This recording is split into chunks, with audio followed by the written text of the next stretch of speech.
college, I had an ankle injury, and I'm sorry. If you guys knew the story about the ankle injury, it would be funny. Okay, so hi guys. At this point, you've seen Jamie like 3 times. This will be your 3rd time seeing her on my channel. So I came up with some questions for her today to talk about her surgery that she got. Do you want to talk about what VSG stands for? It is vertical sleeve gastrectomy. So what it is a stomach reducing procedure. So you are able to eat less, you feel full quicker. You get about 80% of your stomach removed. So just because the stomach expands so much, if you are someone who overeats a lot, especially dealing with obesity, you probably stretched your stomach out, so it definitely brings it back to a smaller size than it had ever been before, so reduces your calorie intake significantly. So that's why it's extremely important to eat really healthy, nutrient and vitamin rich foods, because you are getting such a small amount of them. Okay, so I just wanted to let you guys know what VSG meant before we got started. So this is Jamie. If you guys didn't know, she is my brother's fiance, the mother of my beautiful nieces, and she's also one of my really good friends. And I feel like a lot of people have questions about the surgery, and I feel like sometimes people leave out things of the process, and so I don't know, I think it's good to shed light on every aspect of what she went through, and she's just going to share whatever she feels comfortable sharing. I just came up with some questions, and she has no idea what questions. You don't know, I didn't say. I don't know what the questions are going to be. So if she feels uncomfortable, the good, bad, and the ugly. Yeah, like, so we'll see what happens. So she introduced herself. She knows you know her name, age, and like mommy life, and like I just turned 25. I have 2 children. I have a almost 4-year-old and a 1.5-year-old.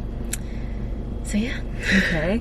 And okay, so how did you end up considering surgery? Like, how did that choice end up on the table? I think it ended up on the table because I had just given birth to my 2nd daughter, and I was not feeling good about myself. It had completely like kind of crushed my confidence. I wasn't feeling like me anymore.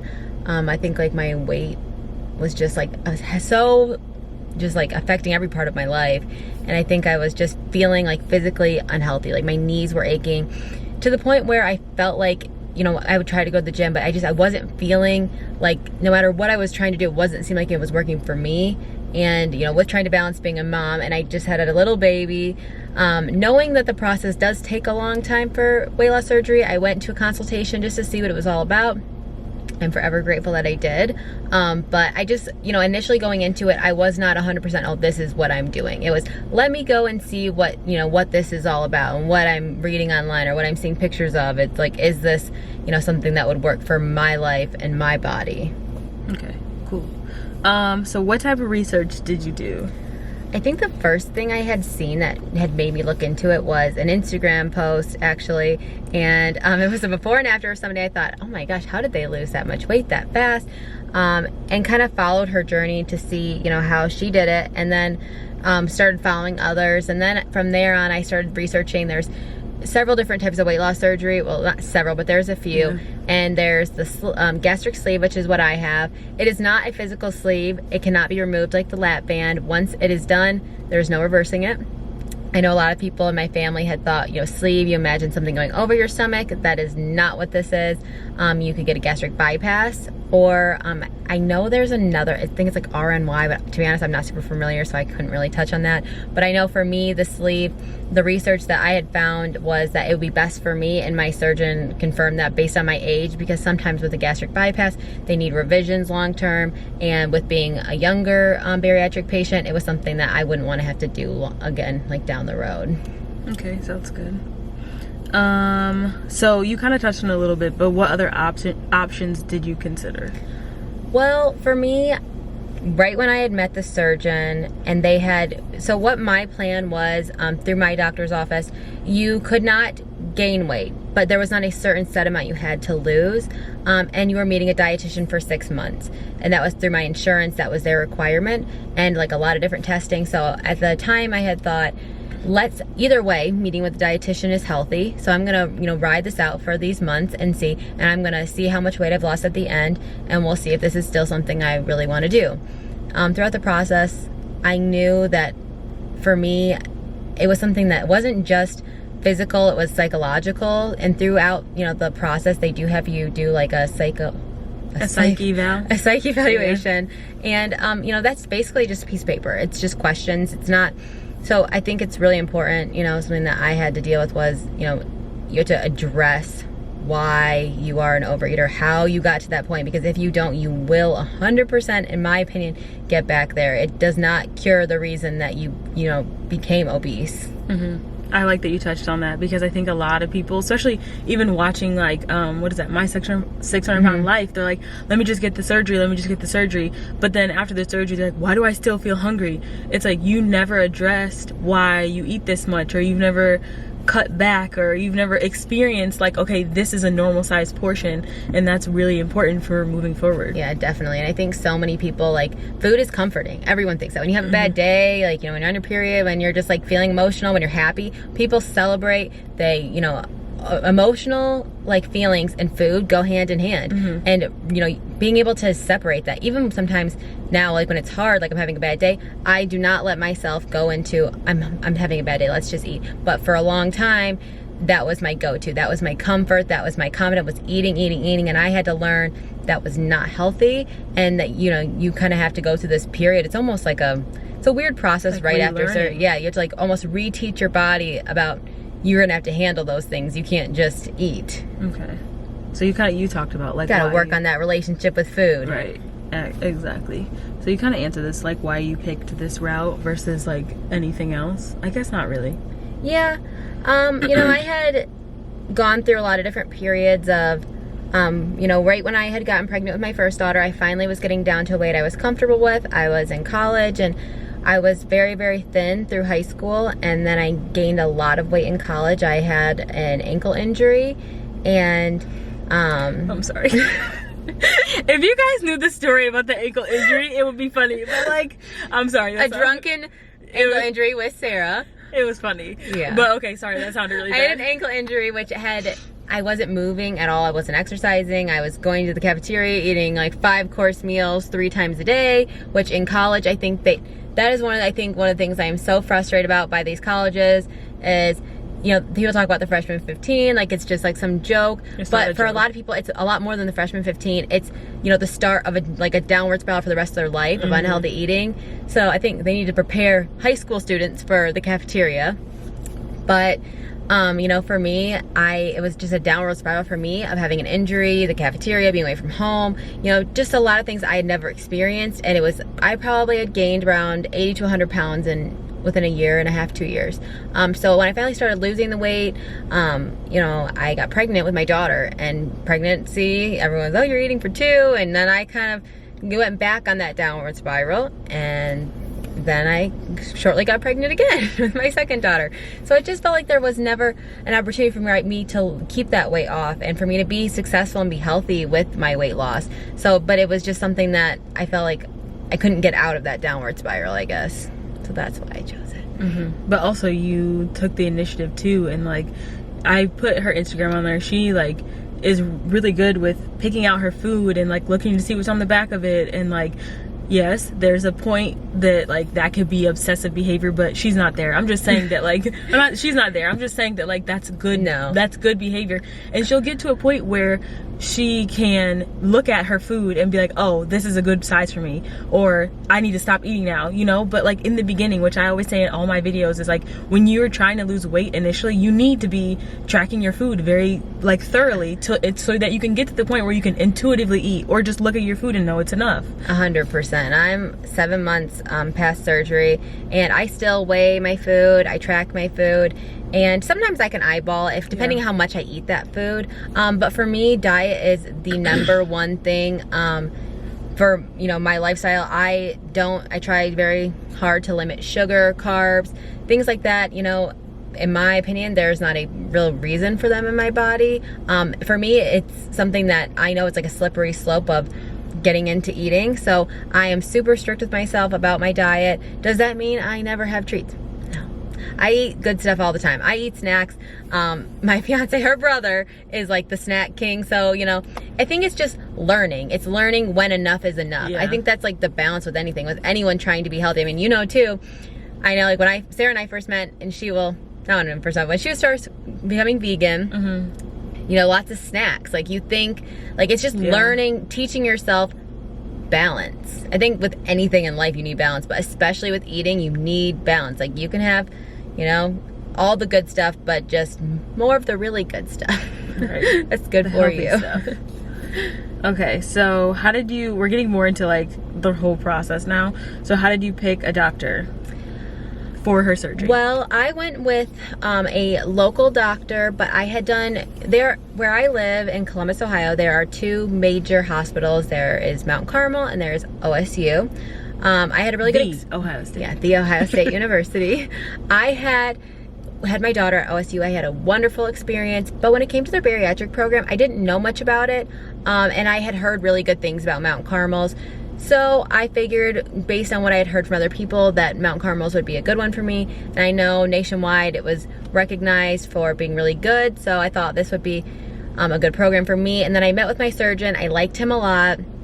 I think that's important. I mean, you don't really like interact with the surgeon too much, but I think more so like, you know, meeting him, but more than him was the dietitian, because you see them every single month for 6 months, well, depending on your insurance.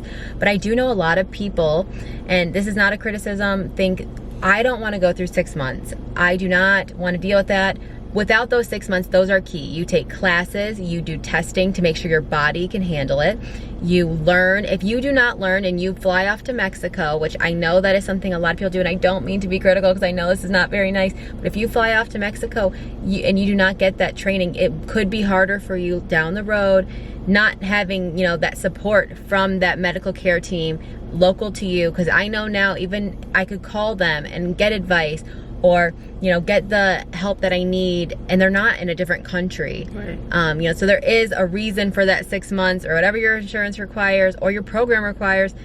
It's super important. So I think one of the things that immediately when they told me 6 months, I thought, nah. I don't want to do this tomorrow. Why? But I think that's why I picked my surgeon's office. I liked all of them. I liked the dietitian. I liked the surgeon. I liked the staff. I liked how they did. It didn't make me feel like, you know, a customer. I feel like a patient, like a person. And they, you know, they see people that are overweight, you know, dealing with obesity every single day. I didn't feel like I needed to be like ashamed of myself or what I was going through there, because they understood. So that's why I liked them. That's good. So she went with like, I guess you'd say you go with like a feeling, and then like obviously like is the reputation of the institution and like the doctor and stuff like that, but also the you want to definitely make sure your doctor is good at what they do. Exactly. Check out online, research them, because last thing you want is someone messing up something inside of you. Exactly. It's a no-go. Okay, so can you explain the consult? So during the consultation, they weigh you, they check your height to calculate your BMI. Your BMI has to be over a certain amount for them to even consider doing surgery on you, because if it isn't, then in their philosophy, you know, you are not a good candidate for bariatric surgery. And then they will also assess, you know, your weight history, around 3 years of weight history, you know, what diets you have tried, what diets you haven't tried, have you had children, you know, different factors. I mean, why you want to do it, you know, your eating habits. They kind of just go over a really broad spectrum of kind of who you are and kind of how you got there. But I think the biggest thing is calculating your BMI and then telling them like your goal. For my doctor, he asked, what are your goals? Here's where I could see you being in, you know, 6 months to a year.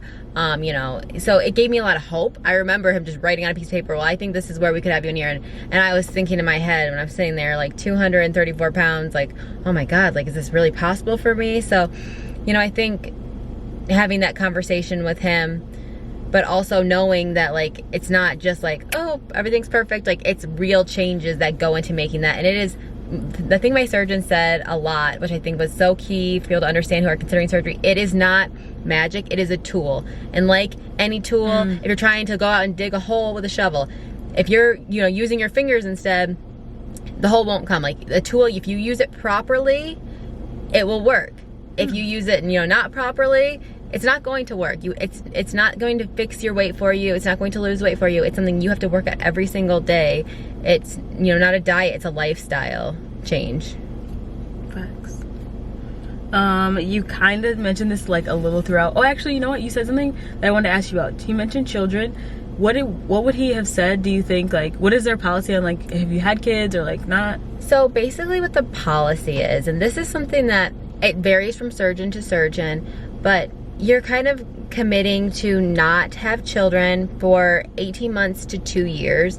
Some doctors say 12 months, some doctors say 18 months, some doctors say 2 years. But I've heard, you know, a year to 2 years. Once your weight is stable, you are safe to have children. I think that'd be something to discuss with your OBGYN too. But my OB, he said that if we did want to expand our family after a year to 2 years, once your weight is stable, you're okay. But, you know, I do know someone who, you know, has had a child after surgery, a couple of years post-op, and she did say it was very difficult to make sure she was getting enough calories and nutrients for herself, but also for a growing baby, because you do have to increase your, it's not eating for 2, but, you know, you're barely eating for 1 with VSG, and you're constantly on top of yourself with your calories, and every single thing you put in your body has to count as it is. But when you're growing a baby, you know, there are risks of like malnourishment and things like that. So, you know, I think right away, I know when she had her baby that, you know, they did have her see a nutritionist and things like that to set up what would work best for her baby's growth. So I think a year to 2 years, depending on what your surgeon says, but safely to have a baby. Okay. But I do know a lot of people that, you know, have healthier pregnancies after surgery. So once that weight loss is gone, I think it, you know, makes pregnancy definitely a lot easier. Okay, so you kind of talked about this a little bit, but I guess like in a stepwise fashion, maybe.